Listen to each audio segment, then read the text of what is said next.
શહેરના અમુક વિસ્તારમાં પીવાનું ચોખ્ખું પાણી મળતું નથી, ત્યારે કાલાઘોડા આગળ આવેલ વિશ્વામિત્રી બ્રિજ પાસે એરવાલમાં કરોડો ગેલન પીવાનું ચોખ્ખું પાણી સીધું વિશ્વામિત્રી નદીમાં વહી જતું નજરે પડી રહ્યું છે।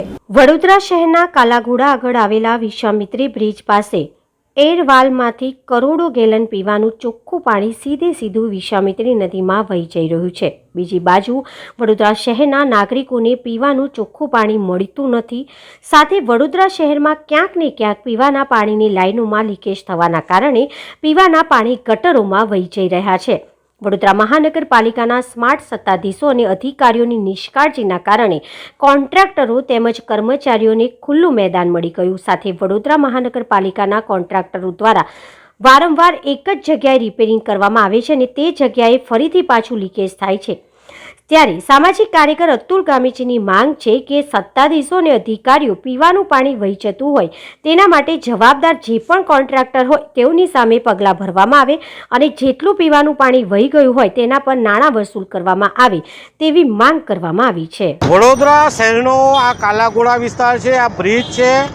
બ્રિજ પર જોઈ શકો છો કે એરવાલ લીકેજ થવાના કારણે પીવાનું પાણી કરોડો ગેલન પીવાનું પાણી સીધું આ રીતનું ઉભરાઈને વિશ્વામિત્રી નદીમાં જઈ રહ્યું છે। વડોદરા શહેરની જનતાને છેલ્લા કેટલાય દિવસથી પીવાનું પાણી નથી મળી રહ્યું। આકરો ઉનાળો આવ્યો છે, તમામ જગ્યા વોર્ડ ઓફિસો હોય કે નગરપાલિકા હોય, લોકો માટલા ફોડી રહ્યા છે। વડોદરા શહેરની જનતા વેરો ભરી રહી છે, વેરાનું વળતર મળવું જોઈએ, વળતર નથી મળતું, પાણી નથી મળતું, સુવિધાઓ નથી મળતી અને આ પીવાનું પાણી સીધું વિશ્વામિત્રી નદીમાં વહી રહ્યું છે। 1 કલાકથી વધારે સમય થઈ ગયો છે, ત્યારે આ વડોદરા મહાનગરપાલિકાના આ જાડી ચામડીના સત્તાધીશો, આ જાડી ચામડીના અધિકારીઓ શું વહીવટ કરી રહ્યા છે ખબર પડતી નથી। આવી જગ્યા જ્યાં પણ લીકેજ થતું હોય તો તાત્કાલિક રિપેર કરવું જોઈએ, તાત્કાલિક બંધ કરવું જોઈએ। 1 કલાકથી ઉપર થયો છે, કોઈ રિપેરિંગ કરવા આવ્યા નથી।